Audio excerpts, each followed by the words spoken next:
Welcome in to another episode of the My Two Bits Gators Football Podcast. And I am one of your hosts, Ben, joined as always by your other host, Mr. Randy. Randy, first of all, how's your voice? I feel like I probably didn't have enough honey because my voice is a little hoarse still. Not gonna lie, a lot of yelling on Saturday night. Yes, it was, man. It was a great time. Voice is feeling much better. Got a good bit of honey and lemon on Sunday, and yeah, we're back at it, ready to scream some more this Saturday. I like it. Good stuff. Yeah, I did not do enough throat rehab apparently because I was feeling better yesterday, but I noticed today I was a little off, not quite there all the way.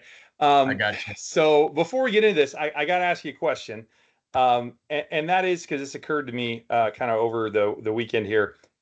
You know, we've had a lot of very, very low moments during this season, and this was obviously a very high one. What feeling to you is more significant? The low after a really bad loss or the high after a really good win? Because it's hard for me if I'm thinking about it, right? It's not necessarily just the easiest thing to just go, oh, yeah, it's this one, right? Because they're both very significant feelings, right? So what's more significant to you?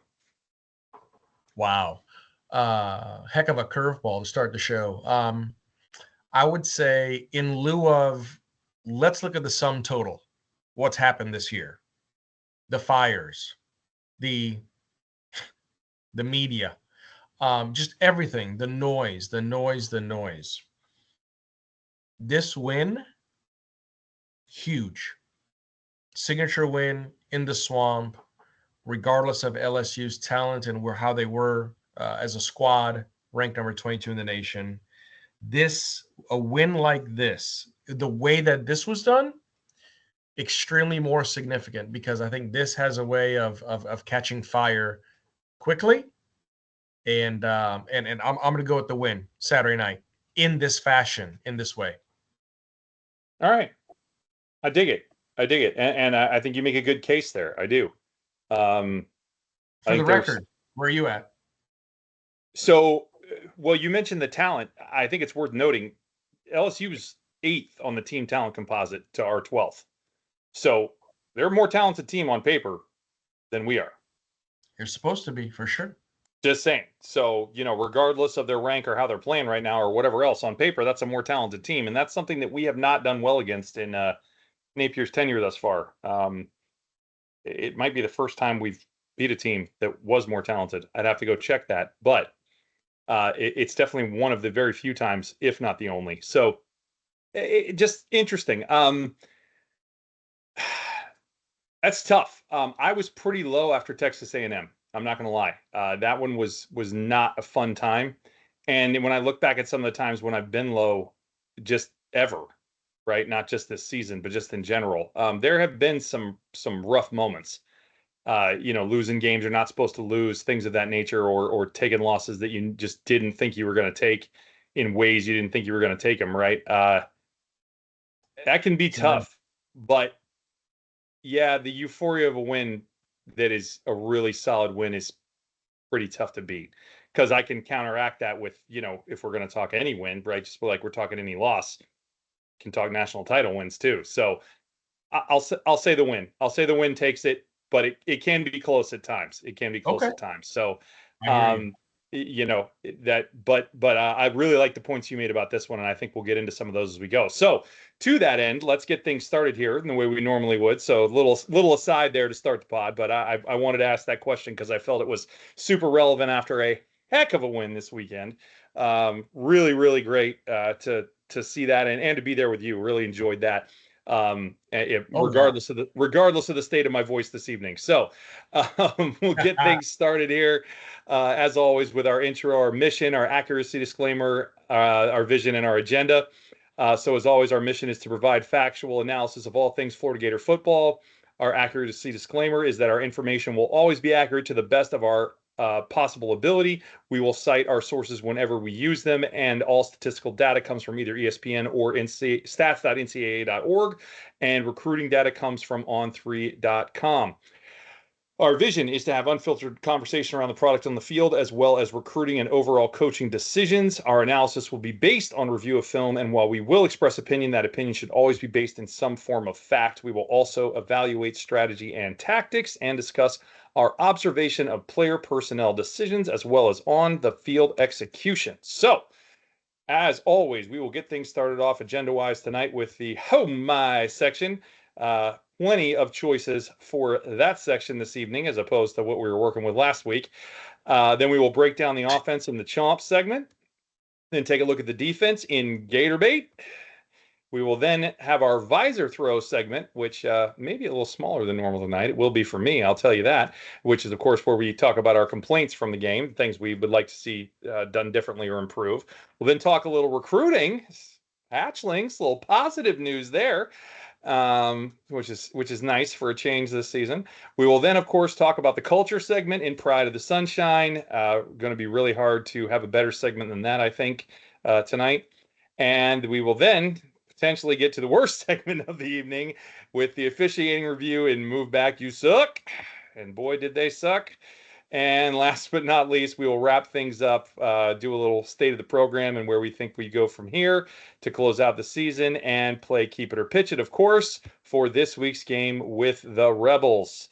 Lastly, we'll do a very brief review of the Sims this week, some odd results in the Sims, and I'll take us through that very quickly, those being the Sims from NCAA 25 for any of those who are new listeners potentially this evening. So with that, let's get things started. Give me your rundown. You are limited to 3. I will remind you, you can only do 3. Give me your home my's from this weekend's game, buddy. Is that the rules of engagement disclaimer? Hey, yes. 3. You are capped, sir. I am capped. Fair enough. Well played, Trebek. Okay, here we go. I agree with you. A lot of good ones to throw out there, right? This is kind of a good problem to have, and you're like, I got to narrow it down to 3. So, in no particular order, well, sort of a particular order. The first one I'm going to give to our man DJ. So, I told Ben I wouldn't cheat. Okay. You can cheat a little. It's okay. I'll just say this. 1st and 10, the second quarter, DJ to Badger, pump fake. And the one thing that I loved about this ball, in addition to the 2 other balls that he threw this way, is the fact that it was a great route. It went from a slant to a go. He shifted back out for the touchdown. And the thing about this throw, which I would reference the other one, I'll just go ahead and say it, the fourth quarter with 14-11 to go, Lagway, play action, gets pressured, steps up, off one leg, takes a hit, and delivers a dime to Badger again down to the 1-yard line. Jacoby finished off with a 1-yard touchdown run. The first pass, I'll just say, he's not just your friendly neighborhood DJ. He's your friendly neighborhood realtor because he's all about location of the football. Couldn't have placed it better. Right? Couldn't have placed it better. On the back shoulder to Badger, the back shoulder to DJ, or DK, take your pick. And then in that fourth quarter, on one leg, mind you, stepping up, feeling the pressure, sensing it, getting rid of the ball, flicking the ball. The ball comes off his wrist so effortless.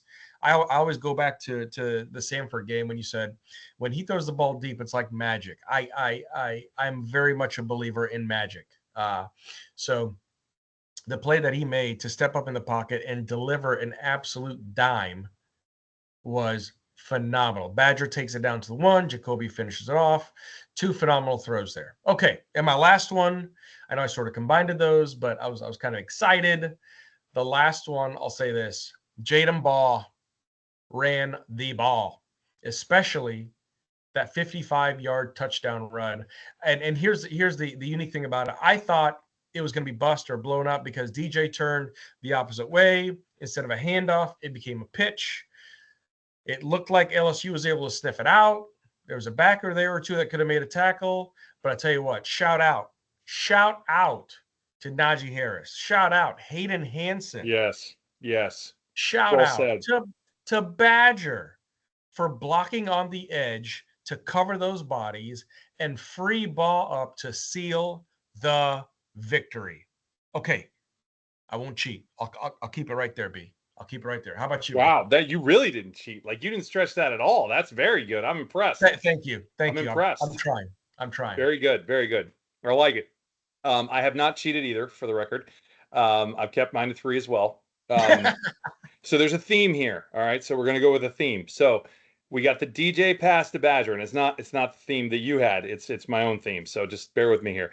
DJ pass to Badger. Which one, right? The answer is the one where he slid up into the pocket that you mentioned to avoid the rush and then threw an absolute dot to Badger for what, again, could have been 6, probably should have been 6, but was once again tackled at the 1-yard line. This is a nasty little theme they've developed on these. I'm thankful Badger actually got a touchdown in this game. He should have like 8 on the season. He's got 3. It's ridiculous. But regardless, that of course set up Jacoby for the 1-yard TD, as you mentioned. Again, DJ just continues to be incredibly impressive. Not even for a freshman. Forget for a freshman.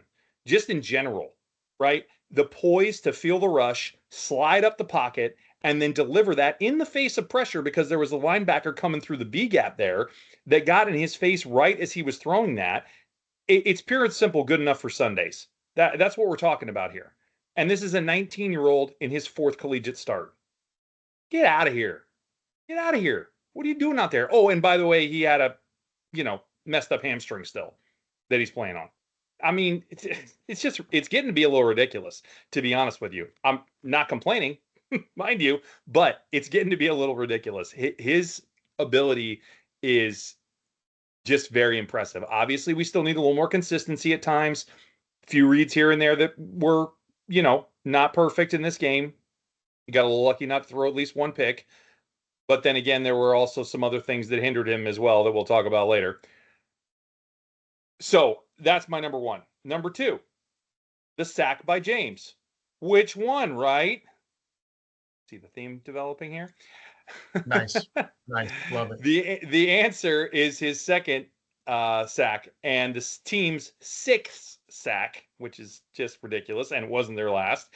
And for me, it was the biggest of them all because LSU was in a position there at that point in the game where, yes, they were down 11, but they still could have gotten down there and scored either a TD or a field goal and kept the game competitive, right? It wasn't over yet. And that sack kind of put it over, right? They would have needed a miracle after that sack. It really kind of ended their hope of things. It ran it down to the 2-minute timeout at that point. And James absolutely blew up the running back who was in pass pro on that play. He literally chucked him off with one arm if you watch that replay, and then got right into Nussmeier's face and made a terrific sack right before Caleb Banks came thundering through as well and fell in on top of him. Just outstanding stuff from the front 7 in the whole second half. We'll talk about it more later, obviously, when we do a defensive review. But man, phenomenal play by Shamar there. Really happy I get to call him out. Haven't had maybe as many opportunities as I'd like to call Shamar out. We're going to get several in this game, especially in that second half. Last but not least, I don't have another one of which one for this because I had to call out Jaden Baugh for his TD run as you did. Phenomenal run. Absolutely phenomenal run. So I got to say this. If you're a Gator fan and you have not been to the Swamp in a big game and a play like that happens, I have to tell you, I don't even know how to describe it because it's not my first time, fortunately for me, that has happened in a big game and a play like that has exploded. But words like electric and thunderous don't even do it justice. They're not good. They're not good enough adjectives. The best way I know how to say it is the place just takes on a life of its own in a moment like that, and the sound waves shake the walls. They almost become visible somehow. It's insane. It's absolutely crazy. And if you haven't experienced it, find a way. That's all I know to say because it's like nothing else. It really is. It's just incredible. But getting back to the play. Love the slight misdirection at the snap by DJ, kind of just hinting with his body to the right before he pitched back to the left. And then as you mentioned, outstanding blocking. And I'm going to call out Najee specifically because he kicked about 15 yards out to the left and then just crushed the guy he was blocking. And then a nasty cut nasty cut by Jaden about 10 yards downfield before he just walked by their safety with his speed and took it all the way to the house. Now, safety did take a bad angle, but I think it's because he underestimated how fast Jaden was, quite frankly. Oh yeah, yeah, he Um, did. I think he kind of went, "Oh, he faster than I thought." He really got fooled on that one. Amazing play, and even more so at an incredible spot in the game. To me, that play is a definition of this segment. That is the pinnacle of oh my. That's why we created this. Honestly, is for a play like that. So I couldn't not have it in here. That was just the cat's meow for that particular or for this particular segment for sure. So just phenomenal play. Want to see more obviously of those anytime we can get them. So with that, we will close out oh my, move on to the chomp segment here and talk a little offense. So interesting game. I think you'll find a trend here as we go through and we talk about some of this stuff that a lot of the stats in this game don't necessarily tell the story of how this game ended up. There are stats that are not at all what you'd call conducive to this, and we'll talk to that, I think, several times throughout this. But we'll get started with our typical stats to start here. So Lagway's QB rating, only a 92.79. So for those who don't know, we use the NFL QB rating. We think it's a more consistent rating to use. It goes from 0 to 158.3, and anything over 100 is good. So this is a little shy of 100. It really wasn't what we'd call in the necessarily good standard. And that's because, again, his percentage was 50% completion. Wasn't as many yards per attempt as he typically had. He didn't throw it deep as often, right? So I think because of that, that's why you saw that deterioration. And of course, only the one TD pass, right? No picks, but only the one TD pass. So I think that's the reason why you're seeing this number be a little lower than what we've seen it at times for him. And it just doesn't tell the story, right, of the game, as I mentioned, as many of the stats won't. Now, one that does is the yards per carry we had on offense. When you take out the team numbers, which was, of course, DJ kneeling on the ball 3 times, we had 8.29 yards per carry. Whoa.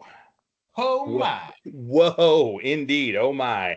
That is phenomenal. Absolutely phenomenal. Now, this is not certainly a vaunted LSU defense. However, they had played better this year than they did in a couple of years previous. Certainly nothing to write home about, but still a little better. And 8.29 yards per carry is ridiculous. That is a really big number. So let's get into it. Offense was very interesting in this game because it was very much boom or bust, right? You see that in the numbers. Now, we were limited by some very challenging officiating, as has already been made mention, and we will discuss that more later. But there were still plenty of things that we did to limit ourselves as well. So I'm not going to put all the blame on the black and whites there. We continue to make predictable decisions more often than not. If we pass on first down and gain nothing or minimal yards, it is almost a certainty that we will run on second down. We had this conversation sitting in the stands. Regardless of what the defense is showing us, too, by the way. They can have 9 in the box. Here come that run. It's amazing. It's absolutely amazing. It continues to be what frustrates me with Napier's scheme over and over and over again. The lack of ability to adapt, whether it's on the fly, at the half, or, ever. It's just so frustrating to see the pre-planned, preset things, as we've talked about, of course, ad nauseum for those who have been listening all along. Okay, so enough of that. Having said that about the negatives, let's focus on the things that we did do well, right? We did many good things in this game, many positives. 11 explosive plays out of only 43 plays run. That's over 25% of our plays going for explosive yardage. That's absurd. So when I mentioned boom or bust, yeah, it was really boom or bust, like big time. Additionally, we gave up 0 sacks to a team with an incredibly high pressure rate. Now, granted, they didn't have a high sack rate, but nonetheless, we have a very less than mobile quarterback back there with a hurt leg, and this team is getting up an incredibly high pressure rate against quarterbacks, and we do not allow a single sack. Very impressive play from the O-line in their pass blocking. And of course, as we already mentioned, in their run blocking, as yards per carry was just through the roof, right? So even without Ball's big run, it still would have been over 5 yards per carry, which is extremely good, obviously, in an SEC game, right? You're not going to complain about north of 5 yards per carry. It would have been mid fives. So very, very strong. O-line again, and the running backs again, the yards after contact from these guys is just continues to be phenomenal, right? They just continue to produce, and that part of the offense is again producing at a high level. Yet again, another week. Now the total rushing yards here wasn't high because we didn't have that many rushes. There were 14 in the whole game, right? Which is very low. Only carry it 14 times. But once again, the yards per carry extremely high. So even though only 14 yards, we still broke 100 yards rushing even with 14 carries. So very, very impressive stuff, even despite the fact that the overall numbers may not look that high when you look at it, in the typical frame of stats you would look at, being total yards or total rush yards or whatever. So that's really my take on offense. It's really kind of, like I said, a very unique game from a stat standpoint, but also some interesting takeaways when you look at some of the more specific metrics like yards per carry, like yards per play, things of that nature. So with that, I will turn it over to you. What you got for offense, bud? Keeping it simple this week, huh? Nice and simple, short and sweet. All right, so a couple great call outs. I like it. I'm gonna take a different approach on some of these, but overall the same. Limited. I'll start off by my best Yoda impression. Limited by hamstring, is he? Yeah. One leg playing on, is he? Okay, sure. If he's going to do that on one leg, give me that. Give me that every Saturday. Absolutely. Okay? Absolutely. He was one-dimensional. Allegedly, according to Napier, direct quote, he was roughly 85% for the game. Okay. Sure. Yeah, we'll take that. I agree with you. Still very vanilla-esque as far as the offense goes. We saw a lot of run plays on second down and second long, kind of trying to figure out, okay, do we take a shot? How many times did you turn to me and say, now we need to take a shot? How many times we do it? Oh, well, I mean, for the reference, not a shot of liquor, a shot downfield, people. Shot downfield. Right. Just so we're clear. Yes, we were referring to that. And how many of those times did we actually do it? Because I remember the number. I think that's a big goose egg, B. No, we did it one time. Okay, pass the Badger. Fine. One time. Okay. One time. See, but there you go. Very predictable, right? I swear, I will never forget. What's his name? Dawson, Miami's D coordinator, after that first game of the season, saying we predicted 7 out of their first 10 plays. Unreal. Anyways, so there's that. Shout out to DeLuca Toyota, right? Toyota makes the car. DeLuca makes the difference. Hopefully they'll sponsor us one day. I'll tell you what, DJ makes the difference. The offense could still be vanilla-esque, but the difference maker is DJ Lagway, 100%. Great stat, 11 explosive plays out of 43 plays. Hello. They're huge difference there. 0 sacks. I had a similar shout out to you. 0 sacks to the O-line. Pass protection. Phenomenal. Another thing I'd like to call out for the offense, scoring first and then scoring 14 points in the final quarter to tuck this game away. Here's the thing. The offensive stats are really not that impressive. And people are kind of going to scratch their heads and go, well, what do you mean? And that's the funny thing about this game. You said very peculiar, right? That's the bottom line about this game. If you look at it is the holiday season, right, B? So I'm going to reference a quote here, and just for the holiday season, the box score sits on a throne of lies. I'll just keep it at that. Look at the. Okay, good. Look at the difference, right? LSU 25 first downs, Florida 13. Net rushing yards, LSU $128, Florida 113. Net passing yards, LSU at 262, Florida 226.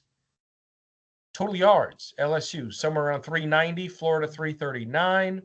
Plays, LSU 92, 92? Yep. 92 to Florida's 43. Yep. Okay.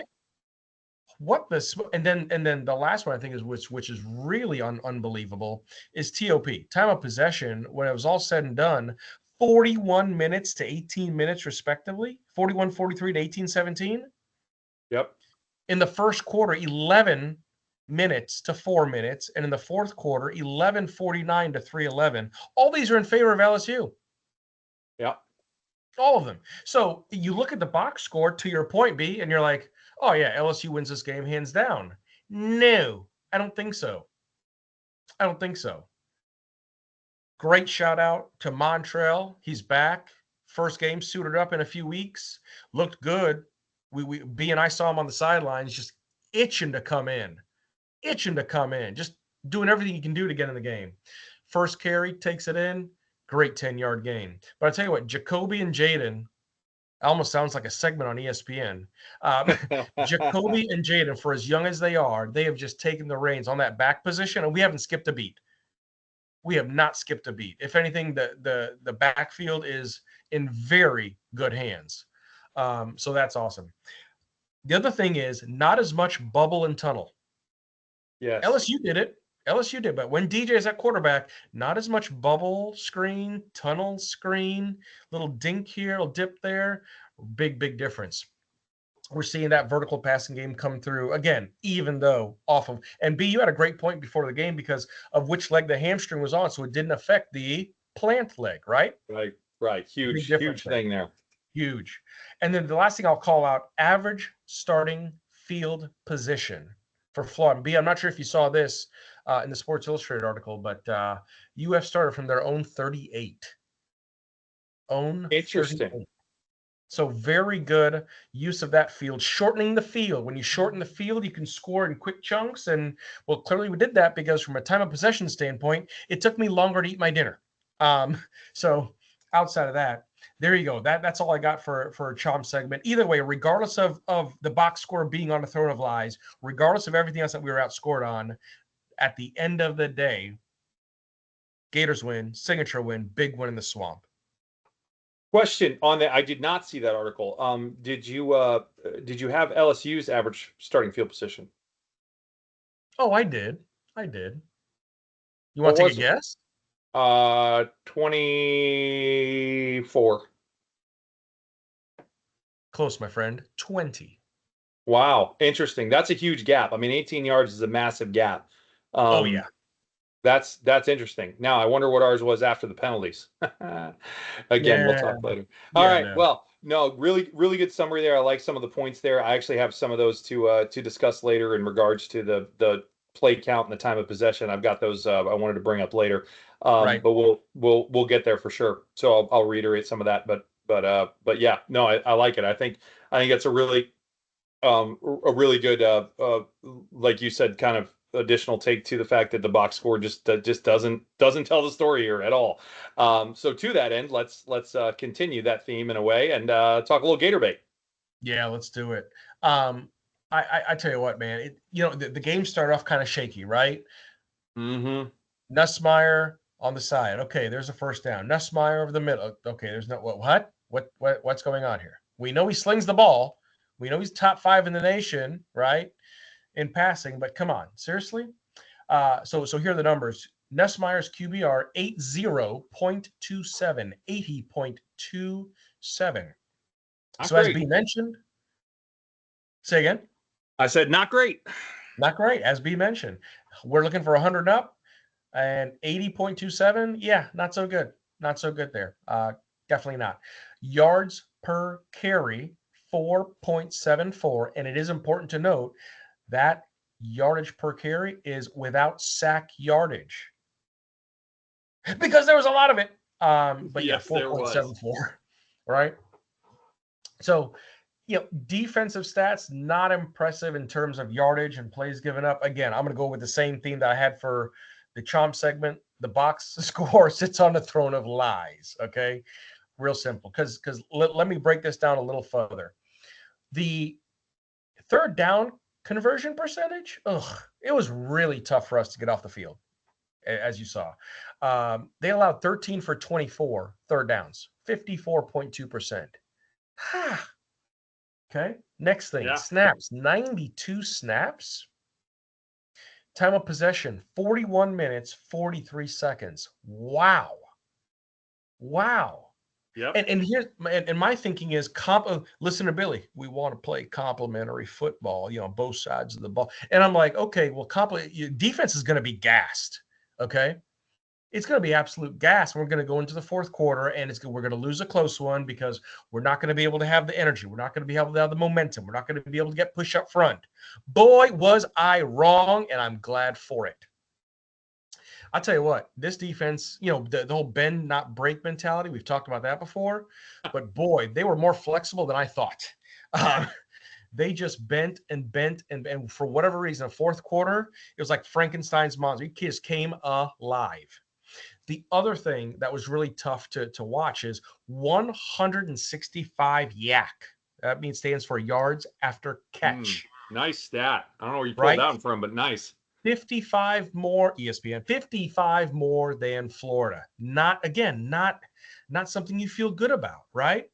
Average starting field position, though, LSU, their own 20. As you mentioned earlier, B, you were wondering about that. 20. And here's the other thing, too. Crawshaw did not have a great game. Okay. No, not his best. Not his right. best. He didn't punt to his 48.2, 47.9 average. He punted closer to about 42 and a half yards. Right. So that was a little bit off. But at the end of the day, the defense was able to make key plays, certain plays that really set the tone. And especially with Dijon Johnson, DJ, as far as what he did, I love the first defensive stance where I tell you what, they went for it on fourth down and Dijon just snuck it out. And I thought that was a really, really awesome play just to set the tone for the defense. Yep. And that's exactly what they needed in this game. That almost made my own eyes. It was right up there. B, I'm right there with you. Right there with you. Because, I mean, for Dijon to sniff that out and have the discipline that he did, and then the tackling technique that he used to stuff it and make it a TFL, tackle for loss, beautiful. Beautiful.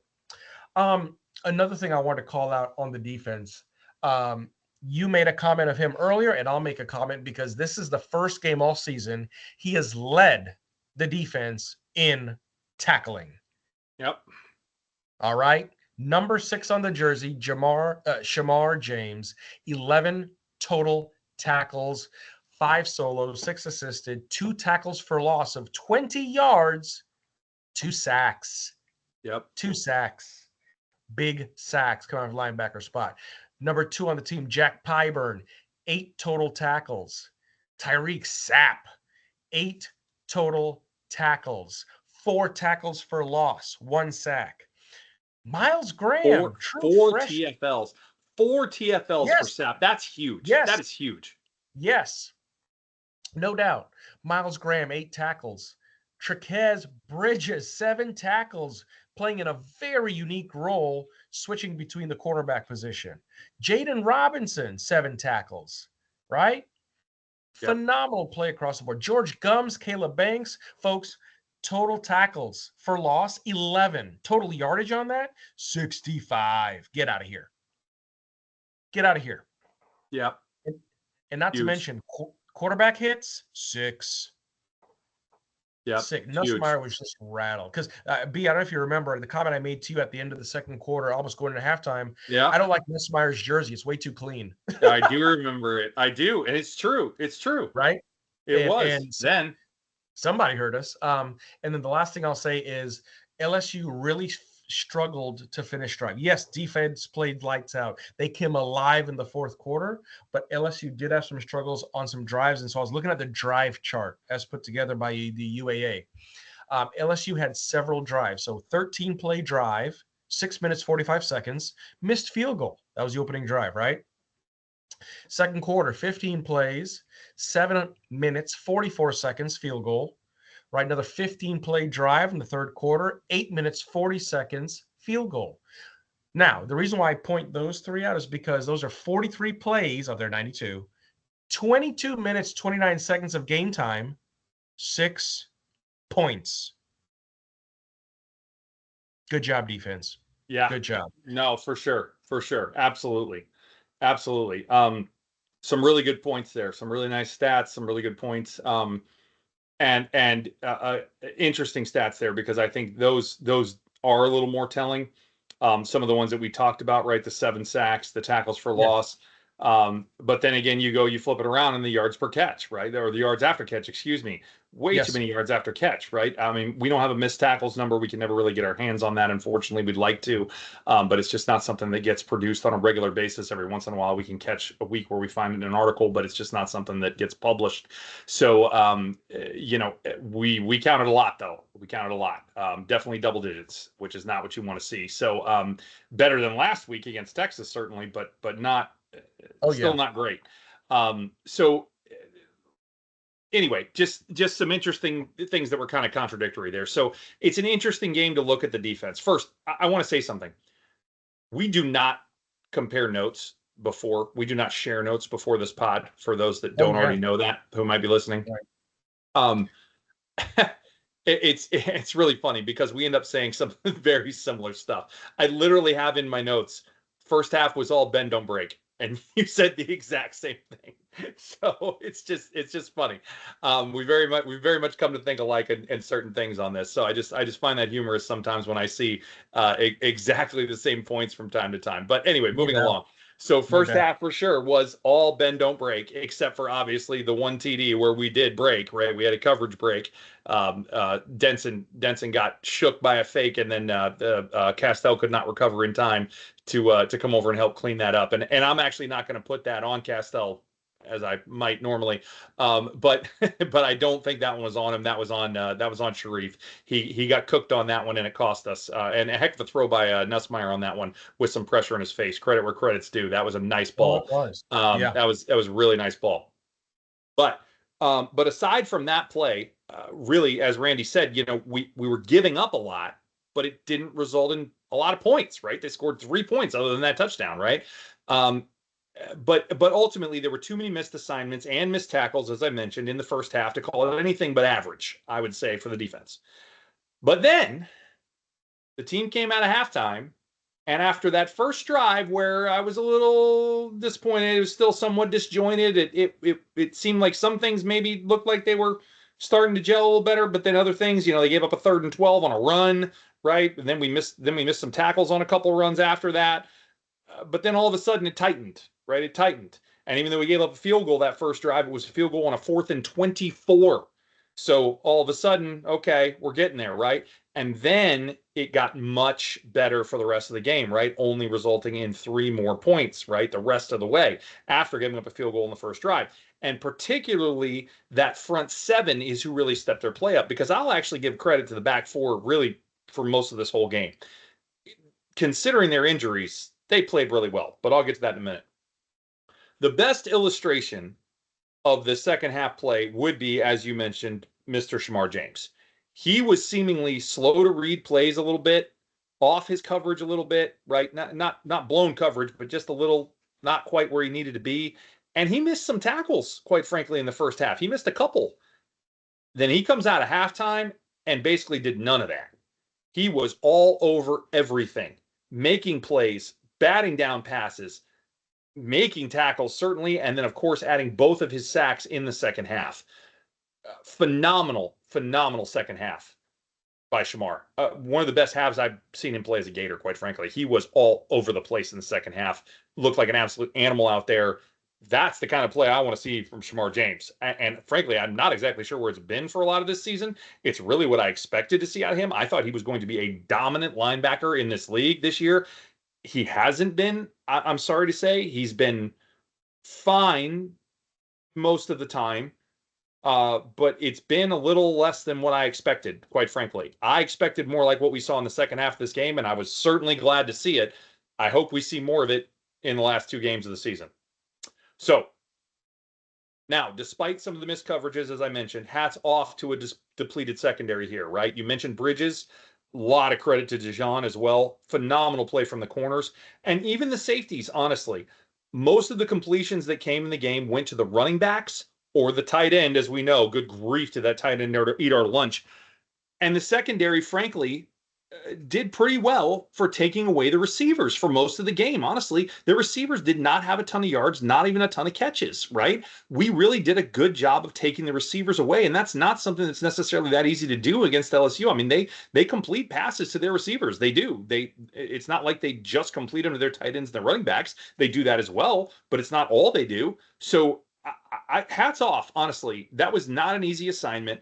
This is a very pass happy team, and they took a lot of that away. And I think it's actually what led to a lot of the sacks in the second half, because Nussmeier, I think, felt like he needed to look deeper more consistently, and it wasn't there. And then you had coverage sacks. Bill even mentioned it in the press conference. A lot of those sacks came from coverage, and I agree with him, because Nussmeier was holding the ball a lot in the second half, looking for something that just wasn't there. And that comes from great coverage. So kudos. Really well done. Last point I'll make. D-line, D-line, D-line. Come and get some flowers, because my goodness, what a performance in the second half. So, got this from Pro Football Focus.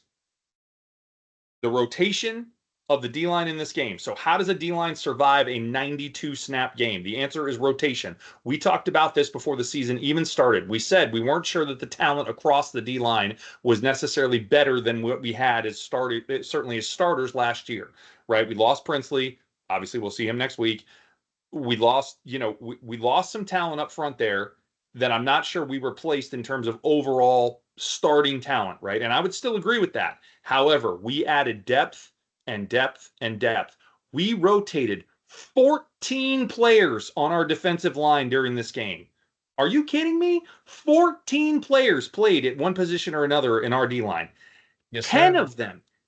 of them graded out at a 63 or higher per Pro Football Focus. For those that do not know, Pro Football's grades, a 60 is what it is considered neutral. Anything above a 60 is plus. 10 of them were 63 or higher in this game. That means 10 were plus, right? They did something to add advantage to Florida in the game.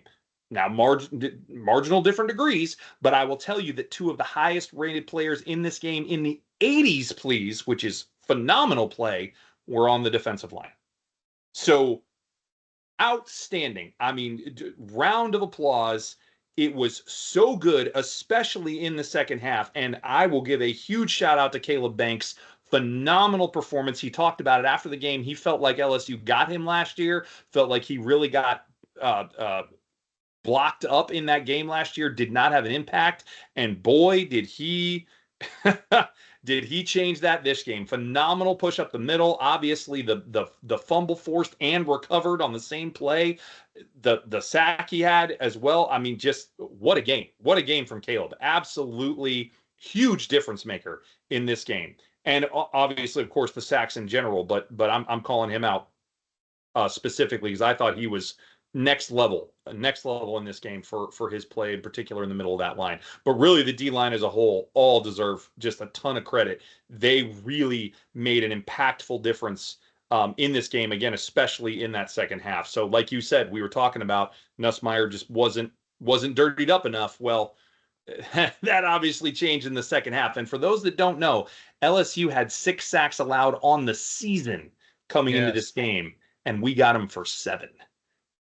Wow. That's impressive stuff. So with that, we'll close out defense and we will move on to visor throw. I don't have a lot here. I'm gonna be honest. This is going to be the nicest visor throw you're ever going to see from me, probably. I'm very happy with the outcome of this game. I'm very happy with the state of the program at the moment, anyway. Considering where things are, I still stand by what I said after Texas A&M. I'm still in that boat. I still don't think Napier is the correct person to lead this forward. But hey, the decision's been made. This is where we are, and that's where we're going to go from here. And I think there are things he does well, as we have talked about. But I'm staying my course on that. My mind's not gonna just be changed because we have a win or because things are looking sunnier. That's not gonna do it for me, because offensive inconsistencies, here's my visor throw, continue to be the theme.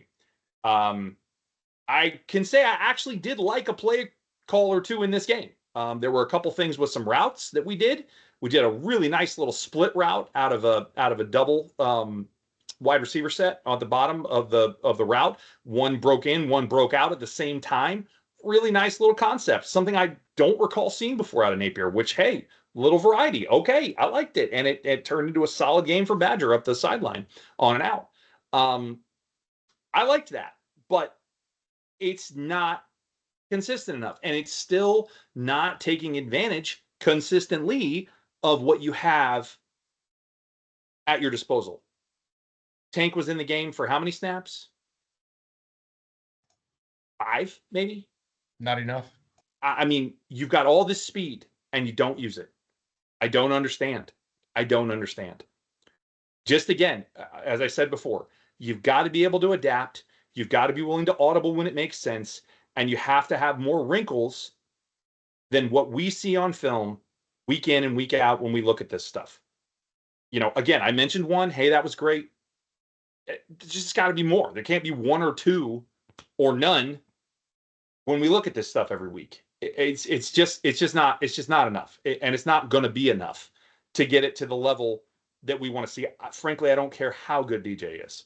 It's going to hold us back, and that's what I don't want to continue to see, and that's where I continue to sit, and that's it, and that's all it is. That's all I got. Short and sweet, to the point, and really, other than that, I don't have any gripes, because other than that, it was really good. So, what do you got for visor throw? Fair enough. Thanks for sticking to your guns, being consistent, and not getting the Pfizer too dirty. That's good. Yes, That's sir. good, B. Yes, sir. I've got a few. Okay, I'm interested. First is seven penalties for 55 yards.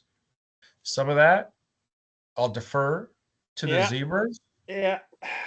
Outside of that, we're tied top 50 for fewest penalties per game with 5.6 per game. This is one of the higher ones that we've had. Now, again, there was a lot of inconsistency in the first quarter, which where a lot of this came from. But either way, seeing 7 penalties out of this team now is kind of like an eyebrow raise for me. But it is what it is. Yeah, and I will say, going back, I watched almost all of these that were flagged, and I can't necessarily say other than maybe one that I totally disagree with the flag that was thrown. This game for me was a lot more about the flags that weren't thrown than the ones that were. Fair enough. Yeah, absolutely. Second visor throw is going to be LSU's third down completion. Well said. We know they were good at third down. We know Nussmeier slinging the crap out of the ball. Again, 50 or 32, 3,400 yards, whatever he has on the season. Top 5 in the nation. But again, we were trying to hold them closer to that 40% mark, but 54.2. And that's one thing that I was wary of, literally and figuratively, is the fact of the longer defense stays on the field, the more tired. Hopefully we can sub in some fresh bodies. Hopefully we can keep this momentum going. Hopefully they can play at a high level. They proved me wrong. Again, happy to be proved wrong when the results are like this. We'll take it. And then the last one's going to be what you ended with, B, actually, is going to be, I call it the evolution or lack thereof of the offense. Yep. I've heard a couple of analysts made comparisons to Cristobal in Miami with Ward and basically what happened at the Georgia Tech game. And the comment was made, paraphrasing, something to the effect of, as good as Cam Ward is, it does not cover up Cristobal's coaching. So, to your point, DJ, amazing talent, magic, all those things, great kid, great head on his shoulders. We still need the offense to evolve and move. Now, I will say a couple things is I'm glad when DJ's in the game, we don't see a lot of screens and bubbles and tunnels. It's a good thing. But at the end of the day, we still need it to be way more than what it actually is. And just like you, I agree, we probably never going to see it. But to use that speed, it would be really nice to see 4 wide receivers out there just basically daring the defense to pick your poison. But that's all I got. That's all I got for visor throw. I think that's all really fair. I think those are super good points. I like to call out about the third downs, even though I do kind of feel like, in a way, at least to a degree, that LSU was smart in a lot of the ways that they called that stuff and probably took advantage of some of the weaknesses. But having said Yeah. that, after you get burned by the same thing 3 or 4 times, where's the adjustment to do Hey, something what about it? can you adjust? I Exactly. mean, how many first down throws did the tight end catch for them? Like, my goodness, it was Oh ridiculous yeah. at some points. And then Mason Taylor finally, only had four. finally, Shamar stops one late in the game, right, and bats it away. But like, how it took way too long. I mean, somebody got to be manning him up. Like, it was just getting ridiculous. So, I mean, it's a valid point. It's a valid point. There's again adjustments that should have been made sooner, right? So yeah, no, I think it's a good point. All right, let's move it on. Let's talk a little recruiting. What do you got? Hatchling. Man, Good what don't I stuff for have? once. I'm excited to Yeah, talk recruiting. what It's don't I amazing. have? It's amazing. Hey man, right now it's provocative. It's going to get a lot of Gator people going. So let's let's get into it. We're up from 11 prospects to 14, and we rank now. I only saw 13. In, What's the difference here? Interesting. Let me show you what I have. Okay. And nationally went from 32 to 27. And for those of you wondering, the stats I got were from On Three. On Just Three. check this earlier. Did we get another one after I checked it? I'm gonna go there right now. You keep talking. I'm gonna check it. Please be check it. We everyone, you all know we care about the facts. We care about the material being brought to you. So there you go. Tramel Jones, 4-star quarterback out of Mandarin, right here up the road from us. Big flip from FSU. Big flip. He's a little short on the shorter side, 6 foot, 195 pounds, was dealing with a foot injury earlier this year. But either way, 4-star prospect. And that is a huge deal, especially when you look at the upcoming class.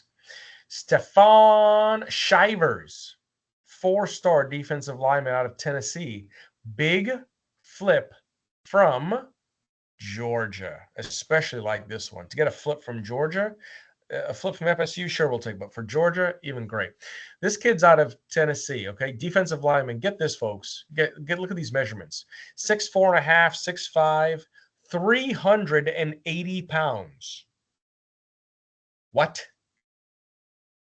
That's a child? And I can say that because he's, 17, 18 years old. What in the world? Anyways, big flip from Georgia. The only thing I can think there, I mean, I know Dez is significantly bigger, but still, I just think Dez Watson when I think that, right? That's what it is. I didn't have him in my list. It came through after I made my notes. It's Shivers. That's the difference. There you go, B. So you All are right. 100% correct, sir. We have 14 commits, ranked 27th. Winner, chicken tetrazzini dinner. All right. I love a couple things. I love Vernell Brown III social media post about we're not done yet, right? Smiley face emoji and the graph stock up emoji. In other words, hey, I'm recruiting too. Okay. As you all know, Vernell Brown's going to be a legacy player, just like Ben Hanks. His father played here. Vernell's father played here, right? Another one I've got for you, Danielle Pierre-Louis. 3-star O lineman, right? 6'4", 292 pounds, right? He's out of Semel Ridge High School up there in Loxahatchee. So this is really unique. Committed to FSU over a month ago, all right? Fairly strong commitment to FSU. Well, I'll tell you what, Jonathan DeCoster is Haitian. Daniel Pierre-Louis, Haitian. Building that relationship, right? Familiar roots. And so there's a strong, very strong probability we can get Daniel Pierre-Louis to flip. And if that's the case, that'd be the second leaving FSU within a week. Second decommit. Phenomenal. And then 5-star cornerback and Ohio State commit Naeem Alford will be in attendance in the game. So he was there. Alford was the number 11 player in the 2025 class, ranked number 3 in the cornerback position. Jamie French. Yep. So this is unique. French is Tramel Jones's teammate over there in Mandarin. Mm-hmm. He was originally a Texas commit. Texas commit long time ago. I'll tell you how long ago. I did one of his games, officiated one of his games against Bradford earlier this year in August, and he wore a compression sleeve on his arm, and it was a Texas Longhorn compression sleeve. So, number 24 player in the 25 class, number 5 wide receiver. I love his post on social media when referring to why Florida still has a chance. GJ Lagway, and then side-eye emoji. And then lastly, LSU commit 5-star cornerback DJ Pickett was there for the game. He was not. He was not. Oh, he didn't show.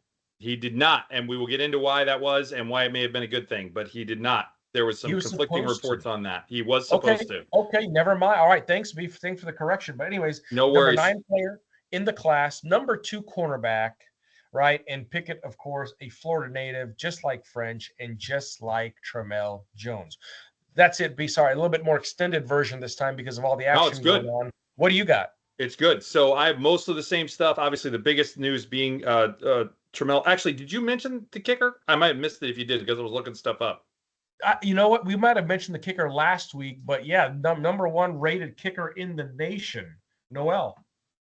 Yep, absolutely. I don't know if that had dropped last week when we did this or not. I'm not sure. It may have come through after. I can't recall. So yes, we did flip the number 1 kicker out of Arkansas. Only technically a 3-star, however, number 1 kicker. So very important. Yes. So that is a significant get in terms of that. Obviously, Tramel is the big news, right? Flipping that 4-star QB commit, right? Adding depth to the QB room. Mertz is going to be gone. We need more depth in the room. Love Aiden, but I don't think anybody wants him to be the backup right now. Based on what we've seen, it's just calling it what it is, right? It's not meant to be disrespectful. It's just talking about the talent that we've evaluated and what we've seen on film. It's not personal. So very, very excited to have Tramel be part of the class now. You mentioned the 5 stars at the game. There were supposed to be 5 stars at the game, including Pickett. Ended up being 4. Still a significant recruiting show put on, obviously. And what a game to have them there for, to have the Swamp rocking like that, to have that win. Oh huge. Yeah. We've been waiting on something like that to happen from a recruiting standpoint. And then obviously, whether I like the decision or not, having Billy solidified as the coach, having these kids know that there is NIL money committed from the boosters to the program, all these things matter now, right? They're significant. They matter. It's going to go a long way in recruiting. It's going to go a long way in the transfer portal. These things are going to matter. I'm very interested to see what happens. It's funny. The way I felt about recruiting 3 weeks ago versus the way I feel about it now could not be. I was just thinking our recruiting class was shot. And now I'm hype about our recruiting class. It's remarkable. And nothing's really changed so far. I mean, a couple of little things here. Well, Tramel's not a little thing, but it has definitely, made some improvement here since the last time we really talked about it. But it is liable to pop here in the next month. I mean, it could go from something not significant really to a big time class out of nowhere. It could really flip. So the Pickett news, as I mentioned, he was absolutely supposed to be there. He canceled at the last minute and went to Georgia. Before you think that's a terrible thing, here's something to note. Pickett is committed to LSU. So he was going to come to a Florida game, yes, but against the team he was committed to. That's not necessarily the best situation, right? He's going to see coaches and players and guys he has relationships with on the other side of the field. That's not necessarily good for our recruiting. So he did not cancel the visit. He rescheduled it. So in theory, he is still coming. Now, sometimes those reschedules don't work out. But if he does still come, that's actually a great sign that when he comes, it's going to be a more serious visit than this one might have originally been. Now, if he doesn't come, okay, fine, it didn't play. But I'm interested to see, especially, like I said, with everything going on around the program right now and the direction things are going, if he does not indeed show up for another game or just an official visit that isn't a game. So very interested to see how that plays out, because I think actually if that does happen, it would be a better scenario than it would have been if he came to this one. So that's your DJ Pickett news. That broke right after the game on 3. I don't remember who from On 3, but somebody from On 3 broke that, and I read it and found it to be very interesting. I was disappointed at first, but then when I read it, I was like, oh, maybe not such a bad thing. So that's all I got recruiting wise. Like you said, we are 27th now, up 5 spots just from a week ago already. Yeah, we're climbing. So be very interested to see what happens as we continue forward. And still only 14 commits. For those that don't know, the top end classes in this class are north of 20. So we are Oh yeah. moving in the right direction. We add high quality players for another 7 or 8 cats. All of a sudden, that class is going to look way better than it does right now. So let's keep the mojo going. I like where it's headed. All of a sudden, could really turn a corner here. Okay, Yep. let's talk Proud of Sunshine. Um, I'm really excited to talk about this segment. I'm not going to get too long winded about it, but we talk about it every week, but this week it really has special emphasis for me because I don't know if I believe in such a thing as what I would call a culture win, right? The culture of the team got you the win. Because football at the end of the day is about the play on the field, right? It's about how you execute. It's about the talent that you have, right? X's and O's, Jimmy's and Joe's, right? All these sayings that are there. You don't talk about, heart being the thing that propelled you to a victory. Maybe it was what got you over the top, but not that won you the entire game. But this team might make me start believing in such a thing as a culture-based win. Um, this is absolutely unbelievable performance from an effort standpoint. So this is where I have the call-outs that you talked about earlier. Consider, as you mentioned, that LSU ran 92 plays to UF's 43. Obviously, that's more than double and just one shy of 50 more plays than we had on offense. Just let that sink in.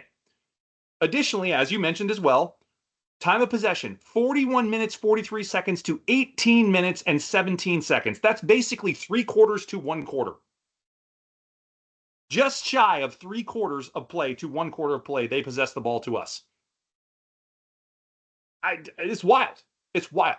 And last but not least, you also mentioned this in the defensive segment, LSU converted 13 of 24 third downs for 54.2%, a stat we talked about being really important for both teams, right? They did it well. We did not do it well. We only converted 33%, and yet we won by double digits.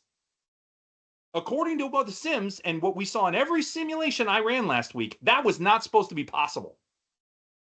And yet we won convincingly. And for those that don't know, and we haven't been listening, those Sims have not been wrong about the stats that we have pulled out. I mean, it's been spot on every week. Whatever I pulled out of that as far as the stat to watch for has pretty much been right across the board. Not this week. We bucked the trend. So if you don't tell me that doesn't come from heart and effort and just fight from this team, I don't know what else to attribute it to. I really don't. This team got punched and punched and punched and punched, right? Time and time again, 13 for 24 on fourth down. Almost 3/4 of possession for that team. They're just out there getting beat up, specifically the defense, right?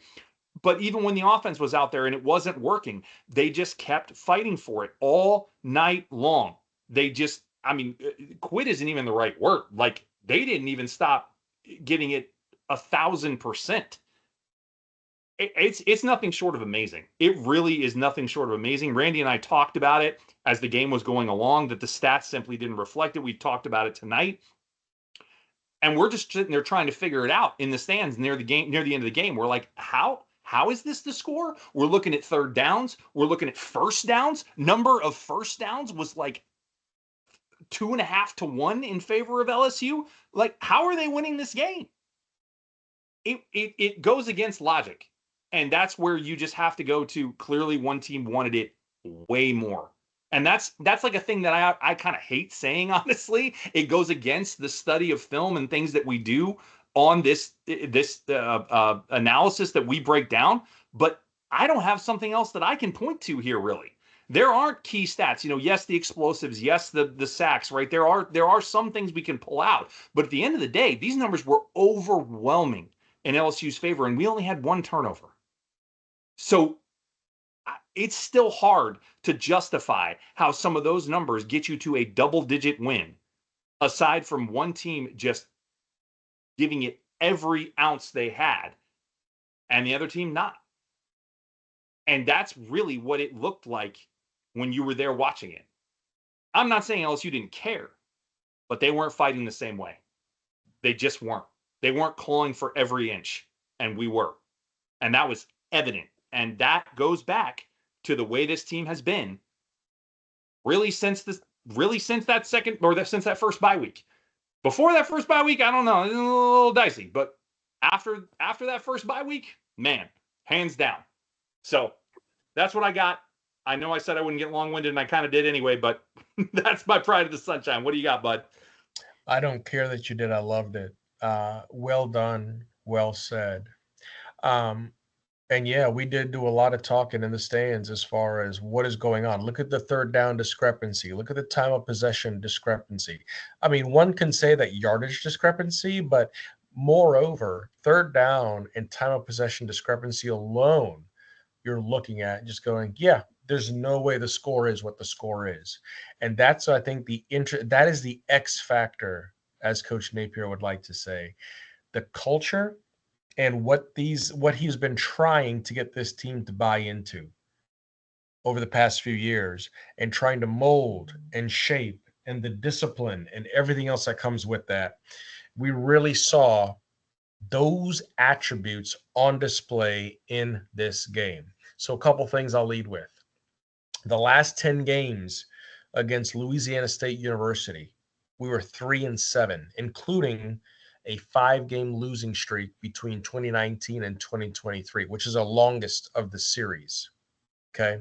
We're averaging about 20.7 points in the series. We scored 27. Mm-hmm. An absolute signature win in the swamp. I didn't believe in as many signature wins, but you're thinking, okay, what are we doing, right? We're sitting at 4-5. A win gets us to 5-5, and then we've got Ole Miss and FSU. We know what FSU is going through, and Ole Miss just had their big signature win a couple of weeks ago against Georgia, so they're riding on high. But at the end of the day, really interesting to see what. And I'll tell you, the swamp was absolutely alive. So if that swamp didn't act as a 12th man to infuse some energy into that team, I don't know what did, because they played absolutely possessed, especially that defense in the fourth quarter. And when you look at the way things broke down, just indicative of the scoring. I mean, just look at the scoring, right? In the first quarter, you have Florida up 7-0. Into the second quarter, LSU puts 10 on the board. We put 3. So, okay, great. It's tied up. It's 10-10 going into the half. Third quarter, a field goal. Great, 13-13. All of a sudden, we put up 14 in the fourth to their 3. That's how you shut out an SEC game, a rivalry game. Yep. And they did that.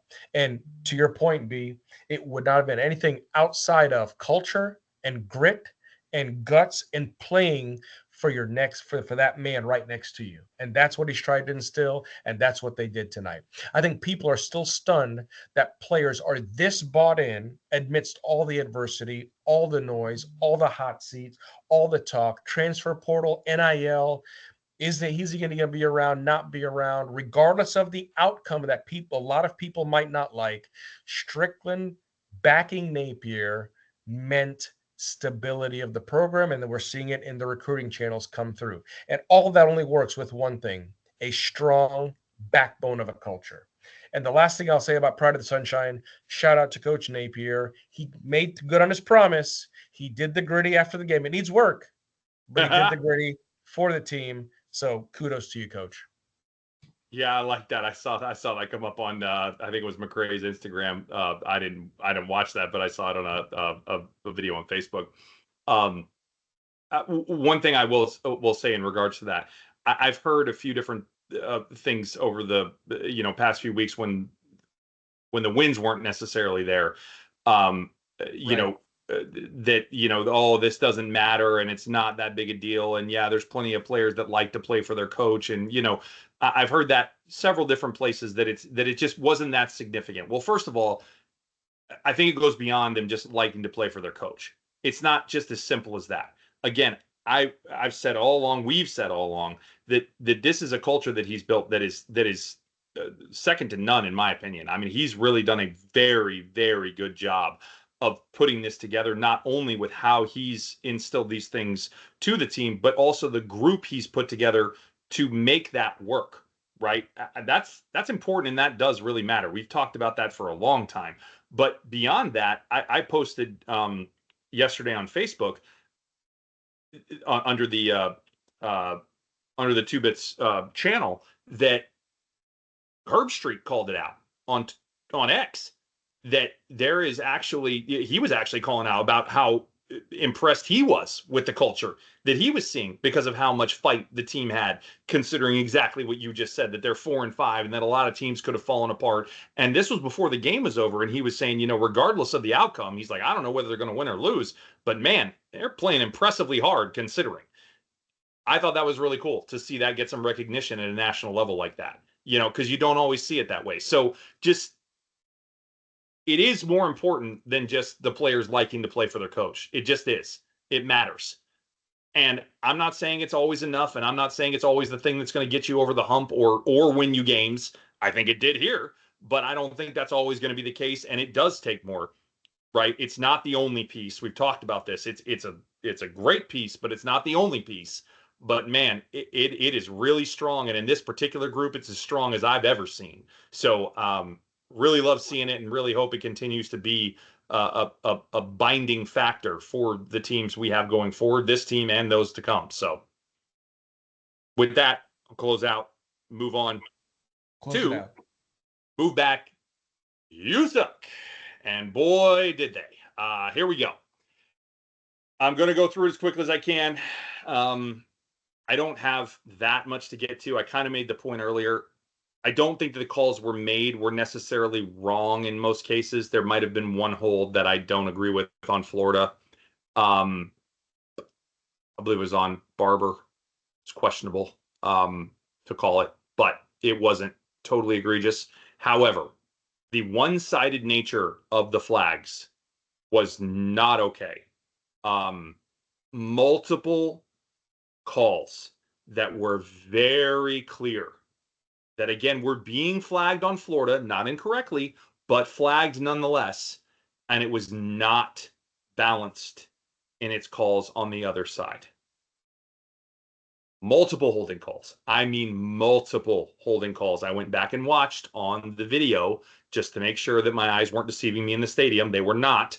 Multiple holding calls against LSU that were not flagged. At least 3 that were very, very clear, including one where LSU ran for a first down, which was super not okay. But multiple holding that should have been flagged and were not. At least once, quite possibly twice, where the LSU tackle left the line before the snap. You mentioned that during the game. Went back and checked that. You were correct. Yes, false start penalties should have been flagged. Were not. Now, they got a couple false starts called on them, but there should have been more. And lastly, and these were the worst ones, 2 absolutely blatantly missed PI calls. One against DK on the first series of the game, and the other one, which was super egregious. The DK one wasn't good. He was contacted way before the ball got there, and I don't understand how you let him play through the receiver like that, but perhaps it was a bad angle to see that he was actually playing through the receiver.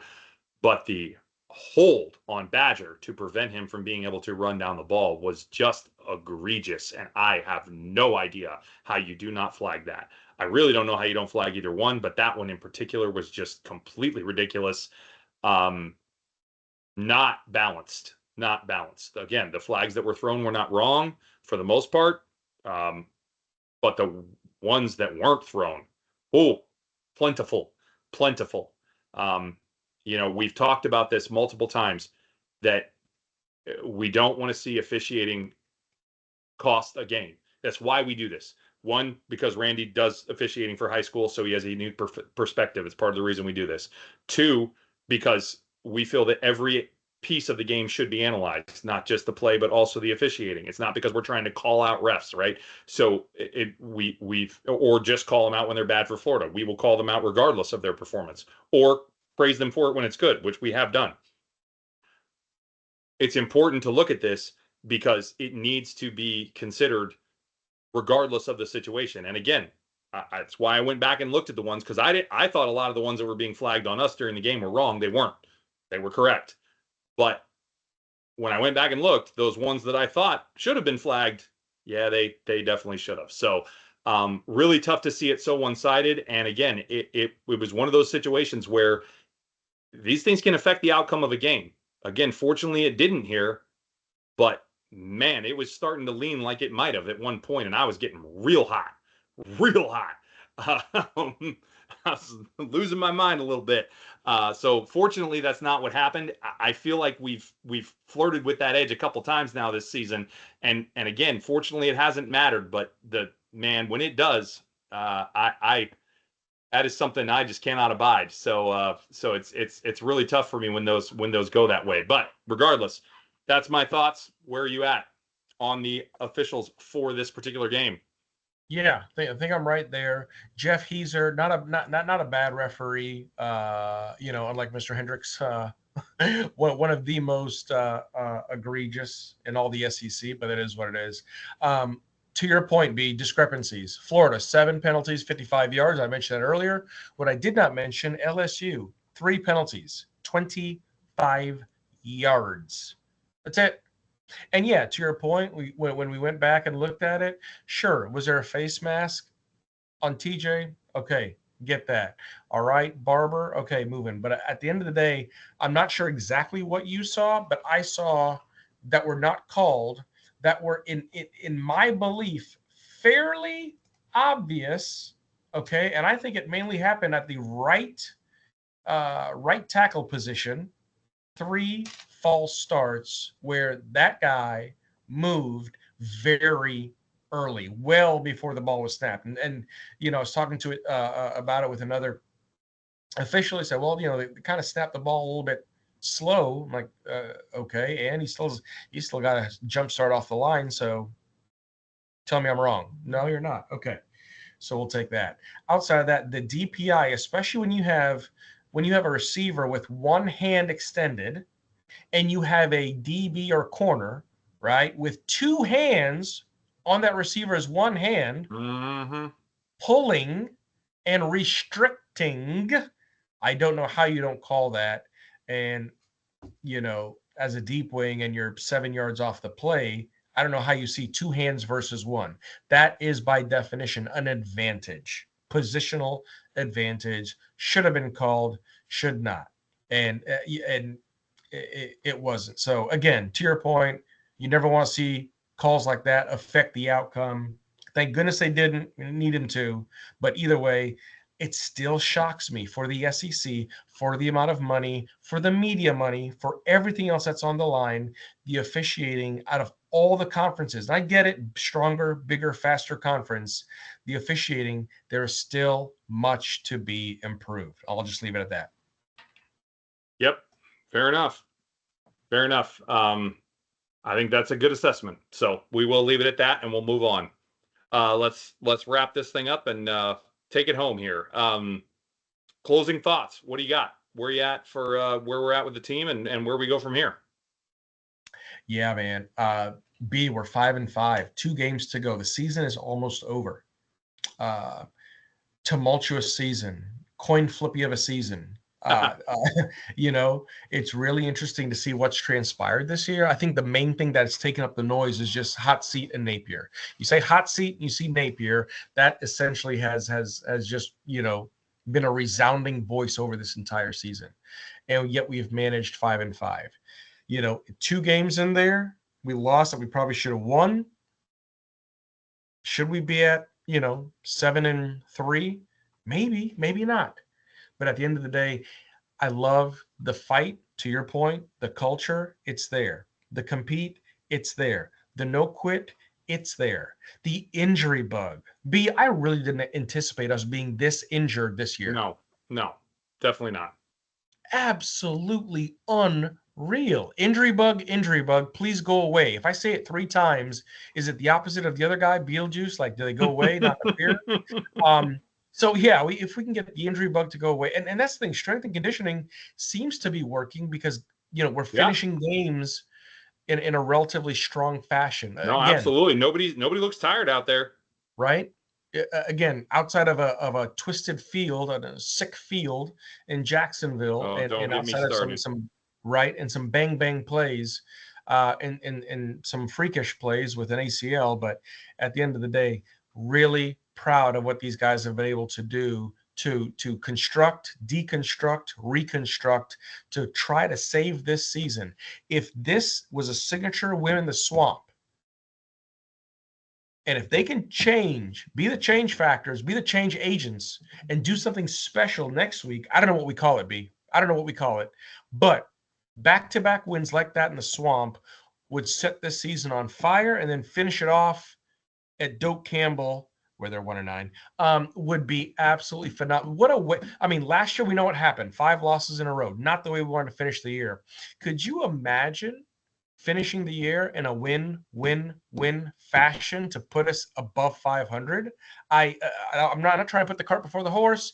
I'm trying to be realistic, but the momentum is awesome. The energy is awesome. The belief is there. Let's hope they can respond well to the media, respond well to this big signature win, and put together another complete game this coming Saturday against Ole Miss, play complementary football, and really let that talent and energy and culture shine. That's what I hope for. I love it. I love everything about what you just said. It's really good stuff. Some interesting points there. First of all, you said 1-9. Isn't FSU 1-10 after they lost the bye week? I'm sorry. Sorry, wow. I can't help it. Can't help Got it. him. For those that haven't seen that meme, I highly suggest Googling that. It's hilarious. But moving along. No, I really good takeaways there. And it really would be something to finish this out. So first of all, for anybody who bet that over under at the beginning of the season at 4.5, congratulations. Lock that one up. But the other really nice thing about this win is, for those who remember last season, we lost 5 in a row to close the year.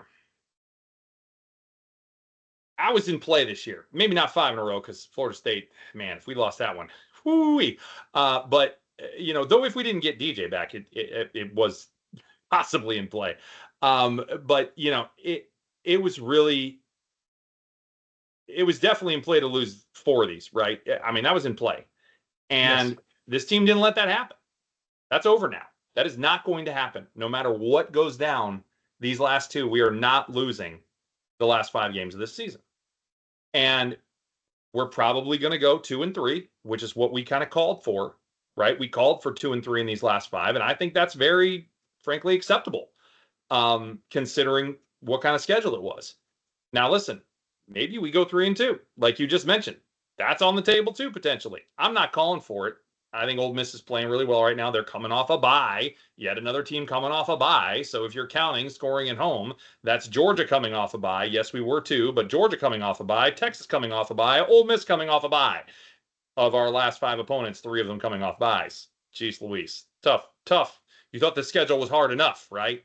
Then you throw in the byes. It's ridiculous. Anyway, really, really not the easiest thing in the world. Having said that, though, I don't think it's a stretch to call this the biggest win of Napier's tenure. Obviously, it was against a ranked team and a rival, which Billy hasn't had many of those wins, if any. No, he has. I'm kidding. So that's certainly a big deal. But not just because of the game itself.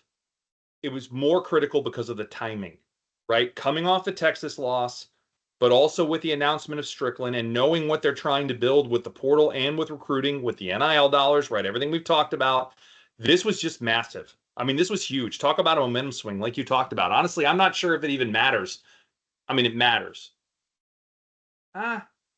It matters if we win.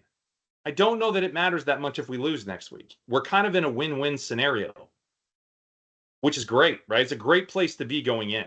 I mean, if we get our doors blown off, it's not good. But like if we have a competitive game and don't win, it's kind of what everybody's expecting. So it's okay. We're still beat up. We're still hurt. They're still, the quote better team. So as long as we beat Florida State and play competitively with Ole Miss, which I think we will, and again, we might win.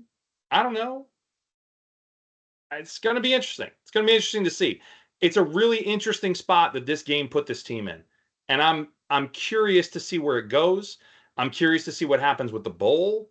There's a lot of stuff that's interesting. So to that end, we'll see what happens. But it's a really intriguing place that this put this team in. This game put this team in, and a really fun place, quite frankly, a much more fun place than I thought we would be. So with that, let's get into a little keep it or pitch it here. I went 0-3. This is what happens when the box score looks ugly. Yeah, or man. doesn't fit the narrative. And you went 1-2, so this didn't go well, but we'll run it down real quick anyway. Yep. LSU ranked 74th in the nation in rush defense at 150.8 yards per game. Florida ranked 72nd at 151 yards per game, right? Just about even. We said Florida was going to get at least 170. We thought they were going to need to run. We thought they would run well. They did run well. We just didn't have the ball enough to run enough to hit that number. We both kept it. We were, of course, both wrong. Next, LSU ranks fourth in the nation, allowing 0.67 sacks per game. We know where this is going. Florida's Whoa. averaging 2.22 sacks per game. We put the number a little high at 3. We thought it was a little high at 3. We both pitched that, thinking they would only get 2, and of course, we got 7. Right. So, yeah, we got that wrong also. Here's where you got me on this one and gained a game. By the way, for the season, I didn't mention. I am now 16-14. You are 15-15. We are one game apart, or one pick apart. So it is neck and neck going into this week. And it was UF ranks 95th in the nation on third down conversion percentage at 37%, where Tigers are 108th in the nation in third down defense at 44.1%. UF will convert at 44% on third down. We did not at all. We came in at 33.3. I kept it. You pitched it.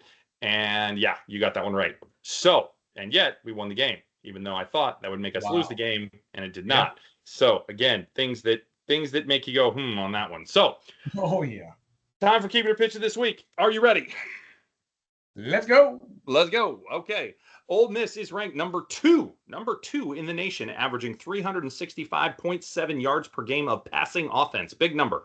Florida is ranked number 92 somehow in the nation in passing defense at 236.9, which I would think 236.9 would be better than 92nd in the nation for passing yards, but apparently not.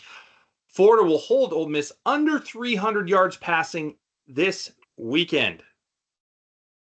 It's a little tough. What do you think? What do you got? It's in the swamp. I would love to keep it, but the main thing that I've got coming out of my head is the fact of they had a bye. They're going to prep. Mm-hmm. Okay, we're a little bit depleted in the secondary. That's right? what's shifting, got me. we're moving. Yep. And so on that basis, I will have to pitch it. Yeah, I'm pitching it because of the depleted secondary. So they played very admirably this week, but this is a different animal. I don't like the matchups as well. Better receivers. In a way better quarterback, not necessarily all the way better, but can be. I'm pitching it as well. All right. Number 2, Ole Miss ranks number 16 in total defense, allowing 309.2 yards per game. It's kind of shocking to me that they're that high, but all right. Florida ranks number 80 in total offense at 378.9 yards per game. Florida will accumulate over 375 yards of total offense. Keep it or pitch it. Yeah, I'm not sure what's going to happen, but I would like to think that we're going to hit 375. Although, are we going to be as efficient as we were against LSU and just finish with a measly, 340 yards? So I am actually going to pitch it. Oh, interesting. I'm surprised. So if you're pitching the first one and you're pitching this one, I don't think you're calling for a win here. Hey, we've been able to win in more awkward, in weirder circumstances, obviously. So, all right. I'm keeping this. I think we're going over this. DJ does incredible things. That's all I got for you. I'm all in. I'm a full believer. Now I will say their pass rush is ridiculous, so we are going to have to do a really good job. They're averaging 4.6 sacks per game, ladies and gentlemen. That's crazy. Yeah. So we are just below 3 now after this last game performance. They are at 4.6. Hello. So that is wild. So we are going to have to do a really good job pass protecting, because obviously DJ is still not going to be fully mobile, but hopefully his ability to be at least somewhat mobile is going to help us here, because we're going to need it, because that is an impressive number. Last but not least, so I am keeping it, though. I'm going to stick with that. Ole Miss and Florida currently rank 113 and 114 respectively in time of possession, averaging 27 minutes per game, basically equal. There's a couple seconds difference, but it's essentially the same. This means they are both capable of quick scores, as we know, right? Though Ole Miss does have the edge in that area. They have more quick scores than we do on the season, but I would argue that's because Lagway hasn't been the starter the whole season and things of that nature. So Florida will have more explosive plays than Ole Miss during the game this weekend? Now, this is an interesting one. What do you got? This one, as you would say, is coin flippy for me. Yep. But back in the swamp, the first two, I'm like, I'm gonna pitch. I don't know if we can get it, but that's gonna be the main thing that's gonna keep us in this game and get this crowd electrified again. So I'm actually gonna keep this one. I like it. I think if we have any shot to win this, we have to win this, and I'm going to root for us to win this game. I don't know that we're going to win this game, for the record. I think it's probably less likely we win it than we don't. However, I'm keeping this because I think it's the DJ factor, man. He's just electric, and I am going to believe that he's going to do it. I'm not gonna not put faith in him. He's just too special. So I'm keeping it as well. So the only one we disagree on is the total offense. So we'll see what happens there. That'll be the defining one this week. So if we flip on that one, we are going to be tied up. Interesting. Going into the last game of the season. That could be, yeah. If you get that right and I don't, that'll be very interesting. We'll see what happens. All right. Sims notes very quickly. Not much here. Super weird. We went 8-2 against Ole Miss in the Sims. We do not use it as a predictive tool, as I've mentioned many times. However, as I've also mentioned, it's been very accurate at predicting the outcome of these games. It's only been wrong a couple of times. One time it was wrong was against Tennessee, and I would argue we should have won that game. So was it really wrong? I mean, technically, yeah, but kind of shouldn't have been. 8-2 is like, wow.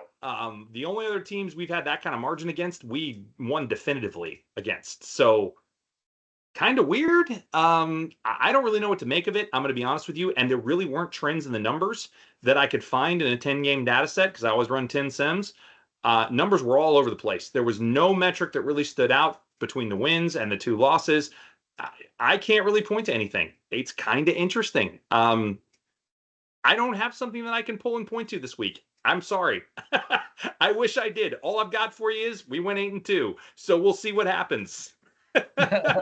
First time that's happened all season. I have, and I looked at it from top to bottom. Randy and I talked about it before the pod started. We could not come up with a single thing. We went through every single metric you can imagine, and there's nothing.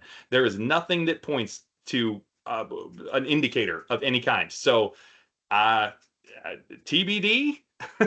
If we win, the game is amazing. That's all I know how to say. And if we don't, then we can just throw it out the window for this week, I guess. But there you go. How about that? We'll leave it at that. Fair enough. All right. To that end, I just want to tie back again for anybody that's new this week. I was wearing that shirt around the game this week, so that's why I keep talking about potentially having new people listening. We do this purely for the enjoyment of Gator football, for the love and passion we have for it, and again, as you mentioned throughout, the desire to share accurate information with everybody. We think that's really important, and really try to do our best with that. So we hope you guys have listened or enjoyed listening to it as much as we've enjoyed bringing it to you, as we do every week. So thank you very much for taking the time to listen to it. We really appreciate it. And like we said, we just really love doing it. So thanks very much. Anything else you want to close with, Randy, before we sign off here? Yeah, before I sign off, if you just want to mention the next pod and the next episode. Oh yeah, absolutely. So it'll be next Monday after the game. We do one every Monday during the season. To do analysis of the previous week's game. So that's our cadence during the season, and then the off season we do one every 3 weeks. So that's our breakdown. But yeah, it'll be next Monday night. We'll record. We record them live, and then upload them from there. So it is a live recording that we're doing right now. We don't edit it. We don't do anything to it. I just record it and then post it to the web. So that's all there is to it. I like to call it recording in the raw. Awesome, man. Well, B, thanks for the episode, and I'll go ahead and sign us off. And so wherever you are, whenever you may be listening, thank you for taking the time, and we will see you around, Gator Nation.